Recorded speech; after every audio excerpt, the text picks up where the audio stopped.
Hi there, Terry back again. Hope I find you well. And I would like to thank you for watching my videos. Subscriber numbers are going up, and also the watch is going up as well. People are looking at the video for a lot longer, which is brilliant. So all my hard work is not in vain. Anyway, when we do reach that 250 subscribers, some lucky person will win this, along with some mini-series.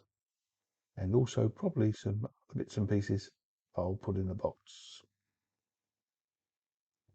But as you will see on my thumbnail, this is my first Green Lantern video. I wasn't a big reader of the Hal Jordan Green Lantern, but I did enjoy the Green Arrow Green Lantern years. And also, as you can see, this is a Hal Jordan t-shirt because I couldn't get a Kyle Rayner one. But there we go. We all have our favourites, I suppose, like, the Doctor on Doctor Who. I mean, who, you ask? Mine is John Pertwee, the third Doctor. Scary thing is, I do remember William Hartnell, first Doctor. And yes, that means I am that old. But anyway, back to Kyle Rayner. Before he acquired a GL ring, Kyle was a struggling but gifted freelance graphic artist, living and working in Los Angeles. He had a girlfriend, Alexandra DeWitt. She became an ex when she decided he was too immature. Well, as you all know, their first appearance, though unnamed, was in this issue of Volume 3, Green Lantern number 48, January 94. The cover by Darryl Banks and Romeo Tangell. Ron Mars did the Bill Willingham did the pencils. Also in this issue, we meet Hal Jordan's mother, first time, but only as an illusion. We don't get to see him in this issue, number 49, February 94. This issue has Hal Jordan on his way to becoming Parallax. Again, the cover by Darryl Banks and Romeo Tangell. Ron Mars doing the writing and Fred Haynes doing the pencils. Now this issue number 50, March 94, cover by Mark Bright and Romeo Tangell. This issue is when Kyle Rayner becomes the latest Green Lantern. Plus, we read his origin. This issue, there's lots of dying and destroying. And of course, the first appearance of Hal Jordan as Parallax. Now, spoilers. Kilowog dies, Sinestro dies, the Guardians of the Universe die. In fact, virtually the whole core die, along with the GL Central Power Battery getting destroyed. This is written by Ron Mars, pencils by Darryl Banks, inks by Romeo Tangell, and the colours by Steve Mattison. Very cheerful issue. And then 51 May 94, eventually we get cover by Darryl Banks, and we get Kyle on the cover. And the creators of the story, though, are the same as issue 50. So creators as issue number 50. We meet Alexandra DeWitt properly. Kyle reveals his ring and costume to her. He offers her the chance to visit New York and be his photographer. She later also helps convince him to design his own suit, as he has the one that belongs to another at the moment. Also, we meet OHM,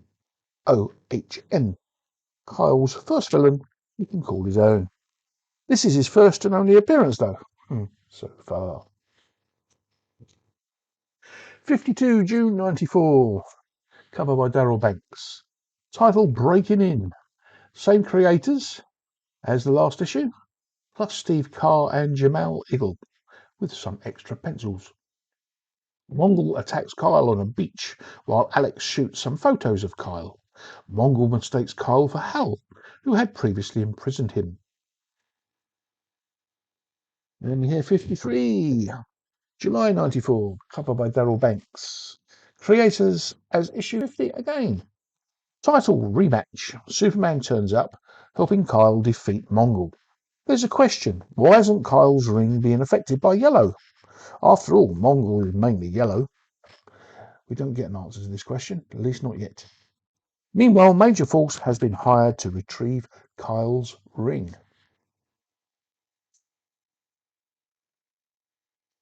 Number 54, August 94. Darryl Banks and Romeo Tangell doing the cover. Title, Forced Entry. Creators as number 3, plus some extra pencils by Steve Carr and Derek Donovan. Now, to cut a horrible outcome short, Major Force visits. Kyle is away sorting out apparitions from 2088, Los Angeles. He comes home. There is a note saying, there's a surprise in the fridge. He opens it to find Alex's corpse. Then Major Force arrives, and Kyle tries to kill him. But his ring runs out of power. Oops. Now, the trivia of this issue, of course, is this is where the term fridging came from.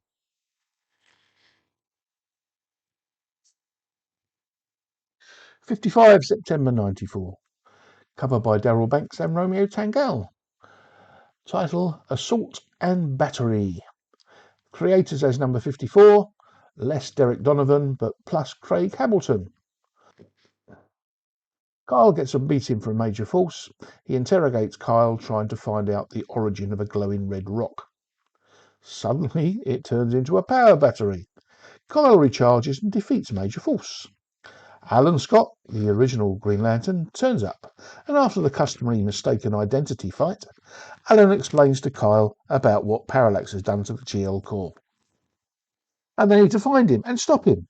As you see by the cover, this is part of the 0 Hour crossover.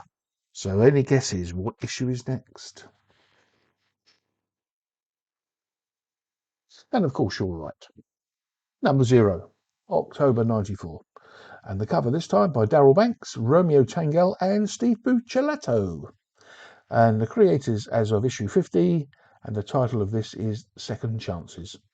Parallax and Kyle are fighting a continuation of a fight from the 0 Hour miniseries.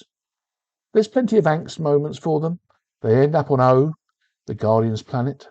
Parallax draws his power from the planet, so Kyle destroys it. Parallax disappears, so Kyle heads home to Earth. The end. No, not. Number 56, November 94. Darryl Banks doing the cover. And all the same creators from issue 0 are inside this. And this one is called Last of the Breed. Kyle arrives on an unknown planet and he starts asking for directions home. He enters a bar asking those questions. And my favourite quote from this story, and it goes with this cover. See what happens when you guys make me angry? I get big, green and mean. No, wait, I've got me confused with somebody else. Never mind. And the trivia. This issue states the ring Kyle wears only works for him. Number 57, December 94. Jeff Johnson and Dan Panzonian doing the cover. Title, Farewells. All the creators that were in 56 are doing this one for 57. We meet Radu, Kyle's new landlord and proprietor of the coffee shop Kyle will frequent throughout this run. Also, the address is 175 Bleecker Street, and as Marvel aficionados know, Doctor Strange lives at 177A Bleecker Street. This is one of those nods to the amalgam and all-access crossovers that are coming. After all, they were all written by Ron Mars. Also, this issue, Kyle visits Alex's grave and saying goodbye and regretting not being at the funeral. He meets a bald Asian man who helps him find his new address. As he parts, he says, "You may find the neighbourhood strange." Kyle is taken over by Simon. That's Simon with a P. The reason for that is continued in this issue. The New Titans, number 116. December 94, cover date. And the cover is by Jeff Johnson and Dan Panzonian. The title, Simon Says. Die. That's Simon Says with a P. Written by Marv Wolfman and Frank Pitariz. Pencils by Stephen Jones, inks by Keith Champagne and Rich Ranakin. And the colours by Joe Chiodo. Changeling has been possessed by a demon. Green Lantern arrives to save the Titans, or that's what they thought. Instead, he attacks them due to being controlled by Simon with a P. Changeling flees, of course, and Green Lantern joins the Titans. Next, number 58, Jan 95, cover by Cully Hamner. Title, Conjuring, writer Ron Miles. Pencils, Cully Hammer. Fred Haynes. Inks, Romeo Tangell. Colours, Steve Matson. This issue, Kyle and Donna Troy get acquainted. A demon abducts Radu, taken into some netherworld. Kyle rescues him. Then a man in an alley with no memory turns out to be Felix Faust. Read on. The next story begins in Guy Gardner Warrior number 27, Jan 95. Cover by Mitch Bird and Dan Davis. Title, Capital Punishment, Act 1. Wake Up Call. Kyle isn't in this issue, but we do get to meet Sledge for the first time. 28 Feb 95. Darryl Banks and Dan Davis. Kyle is in this one. Act 2. Deck the hood with blows of folly. See what they did there? Well, it is the Christmas time issue. Guy is under the impression that Major Force has killed his mother. They go to Guy's house and find another woman dead in the refrigerator. Before we get to the conclusion, we had Green Lantern 59, Feb 95. Darryl Banks being the cover artist. Title, Green Christmas. Ron Miles writes, Darryl Banks pencils, Romeo Tangell inks, and Steve Mattison colours. Kyle goes to Titan's HQ for monitor duty on Christmas Eve. Being it's a slow night, he gets bored and falls asleep. Unfortunately, he has nightmares about Alex. He wakes, goes out, and bumps into Dr. Polaris, who's up to no good. Defeating him, Kyle heads back to the HQ. Donna arrives with a sprig of mistletoe and gives Kyle a very warm kiss. Now we're back to Capital Punishment, and they just call this one Act 3. Number 60, March 95.